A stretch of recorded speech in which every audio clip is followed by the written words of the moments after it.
நம சிவாய அனைவருக்கும் அன்பான தெய்வ மகளின் வணக்கம். நாம் நம்மளுடைய பூஜை நேரத்தில் நமக்கு எப்பெல்லாம் நேரம் கிடைக்குதோ நம்ம இறை நாமங்கள் பாட ஆரம்பிச்சிடுவோம், இறை நாமாவளிகளை சொல்ல ஆரம்பிச்சிடுவோம், பஜனையும் பாட ஆரம்பிச்சிடுவோம். என்னுடைய பூஜை நேரத்தில் இது கண்டிப்பாக இருப்போம். அந்த வரிசையில் இந்த கார்த்திகை மாதமானது ரொம்ப ரொம்ப ரொம்ப ரொம்ப அற்புதமான ஒரு மாதங்க. ஏன்னா கார்த்திகையில் மாலையில் விளக்கேற்று, மார்கழியில் அதை காலையில் விளக்கேற்றுன்னு சொல்லி நம்மளுடைய முன்னோர்கள் சும்மாவாக சொல்லியிருக்காங்க.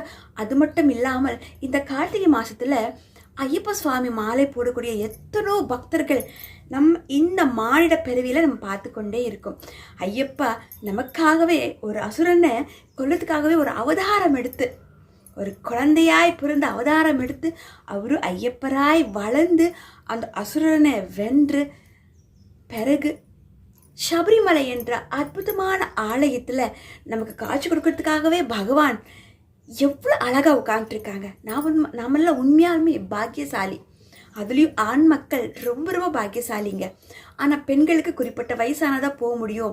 சரி, குழந்தையா இருந்து ஒரு 10 வயசுக்குள்ளே போகலாம், பிறகு ஒரு 50-60 வயசு தாண்டி தான் போகணும்னு சொல்லிட்டு ஒரு விதிமுறைகள் இருக்குது. அதை பெண்கள் இன்னும் கடைப்பிடிச்சு கொண்டு தான் இருக்கோம் இல்லைங்களா? அந்த வரிசையில் நான் பிரதோஷ நாளிலிருந்து சிவாலயத்துக்கு போயிருந்தேன். சிவாலயத்தில் பார்த்தீங்கன்னா ஒரு 2-3 பேர் சபரிமலைக்கு ஐயப்ப சுவாமி நிறுத்து மாலை போட்டிருந்தாங்க. நான் அவங்ககிட்ட போய் கேட்டேன், நீங்கள் எல்லாம் மாலை போட்டு போகிறீங்க, ரொம்ப பாக்கியசாலி இந்த அழகான கார்த்திகை மாத நேரத்தில். ஆனால் பெண்களால் போக முடியாது, 10 வயசுக்குள்ளே ஒரு 60 வயசு மேலே தான் போக முடியும். ஆனால் நாம் சபரிமலை பாடல்களாகட்டும் பஜனைகளாகட்டும் நாம் பாடலாமான்னு சொல்லி, அப்படி ஒரு விதிமுறைகள் இருக்கான்னு சொல்லி சபரிமலைக்கு மாலை போட்டிருந்த ஐயப்ப பக்தர்களை நான் கேட்டேன். நாமளும் ஐயப்ப பக்தர் தான், இருந்தாலும் சபரிமலைக்கு மாலை போட்டிருந்தவங்களை நான் போய் கேட்டேன்.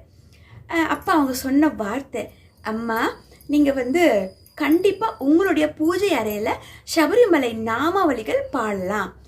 பூஜை நேரத்தில் நல்லா கேட்டுக்கோங்க, பூஜை நேரத்தில் சபரிமலை பஜனை பாடலாம், நாமாவளிகள் பாடலாம், கண்டிப்பாக பாடலாம் தாயேன்னு சொல்லி அவங்க சொன்னாங்க. அதை கேட்ட உடனே உண்மையாலுமே நான் ரொம்ப ரொம்ப ரொம்ப மகிழ்ச்சி அடைந்தேன்.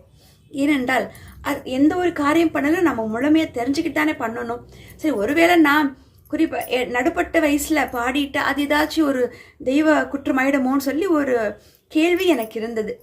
அதுக்கு அவங்க சொன்னாங்க, அப்படிலாம் ஒன்றும் இல்லைம்மா, கோயிலுக்கு தான் நம்ம மாலை போட்டு போகக்கூடாது பெண்கள் குறிப்பிட்ட வயசில், ஆனால் வீட்டில் பஜனையாகட்டும் பாடல்கள் ஆகட்டும் பாடலான்னு சொன்னாங்க. அதை கேட்டு என்னோடய மகிழ்ச்சி சொல்லவே தேவையில்லைங்க. அப்படி அவங்களுக்கு கோடான கோடி நன்றிங்க. ரொம்ப அற்புதமாக சொன்னீங்க. இதோ எனக்கு என்னுடைய பூஜை அறையில் நான் உட்காந்துருக்கும் போது என்னுடைய இல்லத்தில் நான் என்னுடைய பூஜை அறையில் பூஜை முடிந்ததுக்கப்புறம் நிச்சயமாக நான் சபரிமலை நாதரான ஐயப்பன் நாமாவளிகள் எனக்கு தெரிஞ்ச மாதிரி நான் பாடுவேன். கண்டிப்பாக இந்த அனுமதிக்காக தான் நான் காத்து கொண்டிருந்தேன். அப்பப்போ ஏதோ நான் பாடுவேன், ஆனால் அதை தெரிஞ்சுக்கிட்டு பாடிட்டு நம்மளுடைய சேனலில் போடலான்றது என்னுடைய ஒரு ஆசையாக இருந்தது. அப்போ நீங்கள் சொன்னதுக்கப்புறம் எனக்கு ரொம்ப ரொம்ப சந்தோஷமாக இருக்குது. கண்டிப்பாக நான் பாடி என்னுடைய சேனலில் நான் ஐயப்பனுடைய நாமாவளிகள் பாடி நான் சேனலில் போடுறேன் அப்படின்னு சொல்லி அவங்ககிட்ட நான் சொன்னேன். அவங்களும் கண்டிப்பாக நீங்கள் பாடுங்கம்மா, பாடலாதோனும் தப்பு இல்லைன்னு சொன்னங்காட்டி கண்டிப்பாக அவங்க சொன்ன வாக்கே எனக்கு என்னுடைய ஐயப்பனே சொன்ன மாதிரி இருந்தது. அப்பன்னா இந்த நம்மளுடைய தெய்வமகள் சேனலில், யூடியூப் சேனலில் நம்மளுடைய ஐயப்ப சுவாமியோடைய நாமாவளிகள் நாமளும் பாடிடலாமா? நீங்களும் கேட்பீங்கல்ல, கண்டிப்பாக நீங்களும் கேளுங்க. உங்களுடைய பூஜை அறையில் பெண்களுக்குண்டான பதிவு இது. நீங்களும் உங்களோட பூஜை அறையில் நம்ம சுத்தபத்தமாக இருக்கணும். நம்ம மனசில் நம்ம வந்துட்டோம்னா நம்மளுடைய பூஜை அறையில் கண்டிப்பாக இந்த கார்த்திகை மாதத்தில் சபரிமலை ஐயப்பனுடைய நாமாவளிகள் நமக்கு தெரிஞ்சுதான் நிச்சயமாக பாடலாம். அவங்கள நாம் இங்கிருந்தே வழிபாடு பண்ணலாம்.